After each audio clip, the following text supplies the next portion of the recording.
Hi, this is Yvon Prehn, and this is section number 12 in You Can Do It, Promoting and Marketing Ministry Events. This is the 12th session of our 13 session overview, and let's talk now about promotion and marketing. I greatly encourage you, this is the whole series on how you can do it, and I greatly encourage you to create your materials in-house. You've got the printing ability, you have the creativity, you can design it, you can do all those things, and then you want to use your people. Your people are your greatest ministry outreach tool, but you have to equip them. Now, special events, holidays, these provide a great opportunity, but what so often happens is we do a tremendous amount of PR to get people to the event. We get a big turnout. The event is considered a success, but then the following week, a lot of times it's back to business as usual. The huge amount of people that you had come on a special Sunday or a holiday or whatever, usually you don't have the same number coming back the next week. People get discouraged. Sometimes they blame themselves. They just don't know what went wrong. That's often the result. What I really encourage people to do, though, is to mentally change how you approach and market big events. Instead of seeing the big event as an end in itself, you want to look at it as a connecting point to introduce people to the Christian faith and to Jesus. Also, to introduce them to your church, and as a step for people to just one step in the journey, for them to take the next step in their faith journey and to connect them to continuing activities. You see, so often everything goes towards this big event. That's great, that's important. But while they're there in the process of it, always be thinking, what's next? What can I do next to bring them into the church on a continuing basis to help them take the next step in their Christian faith? Now, why do we need to do this? First of all, it's just good stewardship. Big events are very costly. It costs a lot of money, oftentimes for Easter or Christmas or the different things that you do. And so we have to ask ourselves, what is our return on investment?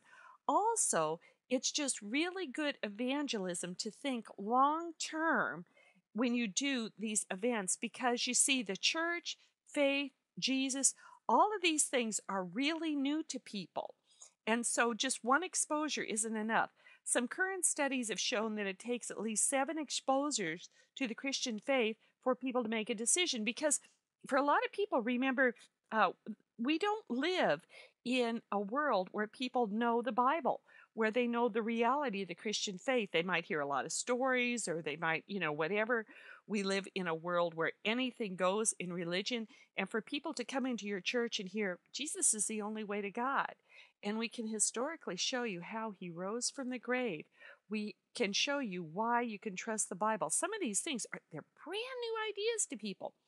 So you want to respect their desire to research, to join a study, to ask questions, to take time. Now you need, though, to give your people the tools and support that they need to do a good job, because you see, they're your greatest marketing asset.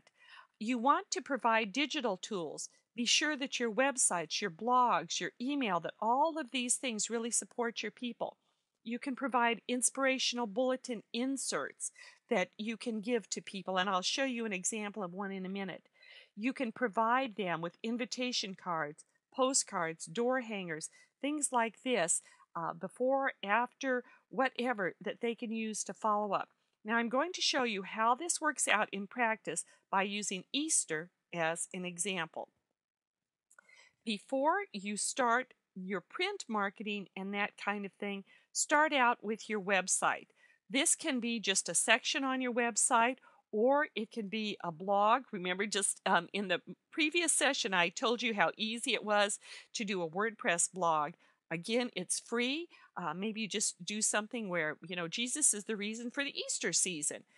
You want to make that a very complete resource where you have all of the schedule of your events, contact information, Another neat thing that you can do is you can put up on your website PDFs that people can download and print up.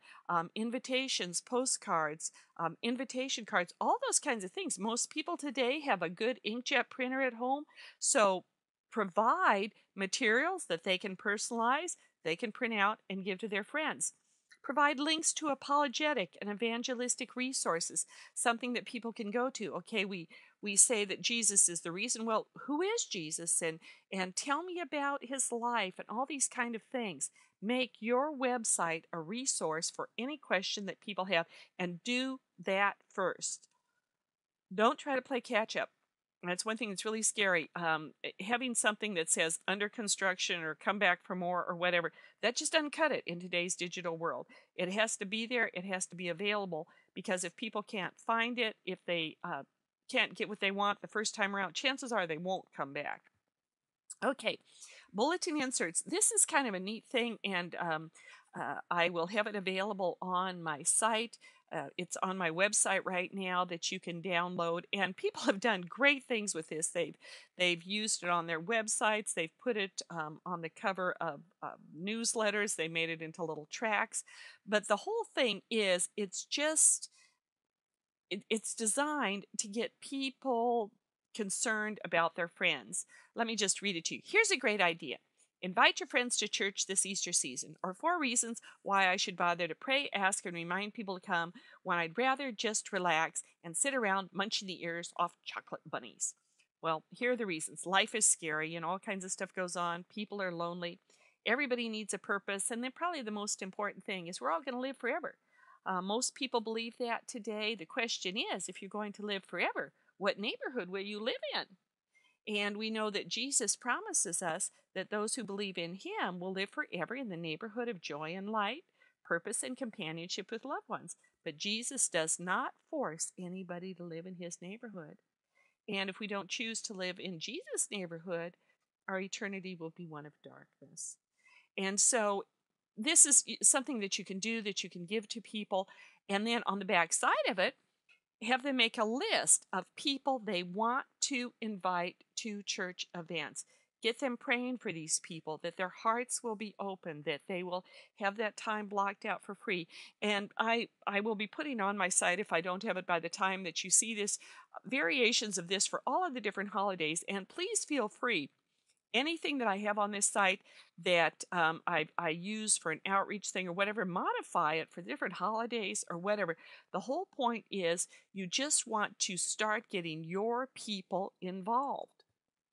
Then you want to use everything that you can do to get people to the event.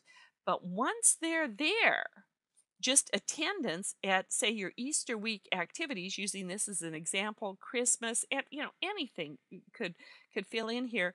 You want to look at that as a time to introduce them to the rest of the church, to help them understand the Christian faith, to connect people to your church. And you want to be very certain that you give them a very clear invitation on what else you do and what else you want them to do and what you want them to do next. You need this for your church overall and for individual ministries. This is so much more important, I have right here, than sending out, than just one postcard you send out. Some people, bless their little hearts, think that Easter outreach or any holiday outreach means you spend a whole lot of money and you get this really fancy postcard and you buy some impersonal mailing list and that's your outreach for that time of year. That is not a good use of your money. You want to equip your people, and then you want to make the connections when people get there, because let's face it, you get them there on Easter, you're probably not doing the same things on Easter or Christmas or a lot of these other things that you regularly do. I know our church, for example, we have a huge brunch at Easter. It's absolutely wonderful. But to accommodate that, we have our services at a completely different time. We have petting zoos. We do all this kind of fun stuff. Well, that isn't what we do on regular Sundays. So you have to give people very clear overviews of what goes on a regular basis and what to do next. This is something, it was given to me as an example in 2001. I still think it's one of the best things I've ever seen, where this church put together a brochure that not only very clearly explained what was going on that Sunday, but had an overview of all the different ministries in the church. This is a real keeper. People will take it home. They won't toss it. They'll put it somewhere. And maybe life is going along really nicely for them right now, but perhaps you have a recovery program or a grief share, or you have, different things that touch people at different crisis times in their life. When something like that comes up, they'll pull out that brochure and they will go to your church. Something like this can really continue the impact of a special event. Also, a simple bulletin insert, something like this. Thank you for sharing Easter or whatever holiday with us. The message of Easter: if Jesus had stayed in the grave, when you feel lonely, you'd be truly alone. When you feel afraid, your fears would win. When you feel helpless, you'd be defeated. When you die, you'd face eternal darkness. But Jesus didn't stay in the grave. And if He's your Savior and Lord, you'll never be alone. He's always with you. Your fears can be erased by His love. He's there to help you in every trying time. When you die, you'll enter joy in life. That's the message of Easter. Jesus is risen. Rejoice. And then you can say something like, to continue your experience of Easter joy, on the back of this page, we have resources to help answer questions about Easter and information on activities you and your family may enjoy. And then you tell them, what do you do on a regular basis in your children's ministry, your youth ministry, your singles ministry? When are your regular celebration services? Because again, you may not have them at the same time. Did Easter bring up questions about life, death? Who is Jesus really? We know we don't have all the answers for you in 1 hour, so we invite you to visit our website. Join us for an upcoming study. You see, all of these things, take them the next step. Let them know it's okay to ask questions. Be available to answer those questions. Then for individual ministries, I would encourage you to have a mini ministry fair. Whenever you have a big outreach, let them know that the men have something going on, that there's something available for the singles. Give the people something that bring their children. Hi, hope you enjoyed our Easter egg hunt and petting zoo. We want you to know this is just a little sample of the great things we have going on each week at our church for your children. Please come back next Sunday for our Kids Stuff program at 11 a.m. It's a great hour of multimedia and all this kind of stuff. You can kind of go on and tell them about it and all of this, someone to call. You see, this connects them with what happens next, gives them a name to call, a website to check out, lets them know that this isn't just a one-time thing that you're doing, that you want to have a relationship with them. Here is a little card you might give out to the ladies. It's a recipe card for Greek Easter bread. And this will be something that they would love. By the way, it's a wonderful recipe. And on the back, you might tell them about your mom's morning out, or ladies' Bible study, or just whatever you might happen to have that would be a wonderful thing for the ladies. You give them that information. Thinking always of being, how can our church be a good host? How can we reach out and invite people back in to begin a relationship with us and ultimately with Jesus? This is another insert that I did up, and by the way, I will have all of these on the website under the Easter resources. Still have questions. Many people do. You've just heard the story of Jesus rising from the dead, but after you leave the church, when brunch is over and you've had your fill of chocolate, you might wonder, is it just a story, or did it really happen? And if it did, what does it mean to me? If you've got those questions, we've got options for you. On the back of this sheet, we hope you'll check out the websites and events we've got to help you in your research. Take all the time you want. The issues are worth it. And then I've listed some things that you might want to look at. But there's all kinds of resources on the web today. If someone is serious in their desire to explore the Christian faith, to explore what is really true about the Christian faith, there are wonderful resources that they can go to. And so make that available to people. I think it would be wonderful if your church perhaps had some, maybe you have a retired pastor, maybe you have some folks that are at home, whatever, and they would be willing to answer email questions. Just spoke to a really dear lady at church recently, and bless her little heart, she's having to be on kidney dialysis 4 times a week, but she can sit there with her laptop and she can answer email questions about the faith.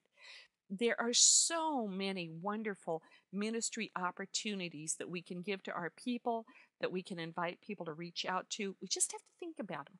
So invite them to a study, an online discussion, give them email, phone numbers, whatever. Again, the whole idea is to connect with people to take them to the next step in their Christian faith.